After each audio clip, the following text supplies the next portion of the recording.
तब्बल 8 वर्षानंतर ना आम्ही वर्गातील मुलं मुली जुन्या आठवणी ताज्या करण्यासाठी एकत्र भेट. सगळीजण आपल्या आपल्या आयुष्यात पुढे निघून गेले, पण आयुष्याच्या वळणावर कायम शाळेची आठवणी. शाळेतले दिवस काय परत येणार नाही, पण ज्या लहान असताना आठवणी आपण जगलेलो त्याच ताज्या करण्यासाठी आम्ही एकत्र आले. शाळेत असताना आज जरी भांडलो की उद्या परत एकत्र येऊन बोलायचो. हा आमचा मित्र ऋषिकेश इंडियन आर्मी मध्ये आहे. खास गेट टुगेदर साठी सर्वेश पुण्यास आले. आम्ही सगळ्यांनी पहिल्यांदाच ठरवलेलं आजचा दिवस फुल एन्जॉय करायचा. त्यासाठी फनी गेम्स ठेवलेलं. ज्याच्यावर नंबर येईल त्यानं काहीतरी ऍक्टिव्हिटी करून दाखवायची. श्रीकांतला तर उखाणा घ्यायला लावलेला. कपात कप बशीत बशी नम्रता सोडून बाकी सगळ्या बशी. त्यानंतर 2 ग्रुप्स केलेले. ऍक्टिंग करून मूवीचं नाव ओळखायचं होतं. फक्त हावभावावरून ओळखायचं होतं पिक्चरचं नाव कोणतं आहे.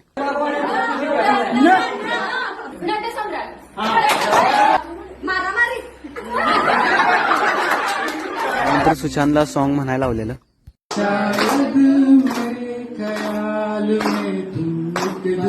दहावीनंतर कोण कुणाच्याच कॉन्टॅक्ट मध्ये नव्हतं. प्रत्येक जण आपापली ओळख करून देत होतं. त्या सगळ्यांच्यासाठी हा खूप महत्वाचा दिवस होता. आम्ही खूप आठवणी आमच्या ताज्या केल्या. उद्याच्या व्लॉग मध्ये बघा दिग्विजयला 10चा पाळा मला लावला. कोण कोण मिस करते आपल्या शाळेतील मित्रांना कमेंट करून नक्की सांगा. आता आपल्या भावाला फॉलो तेवढं करून जावा.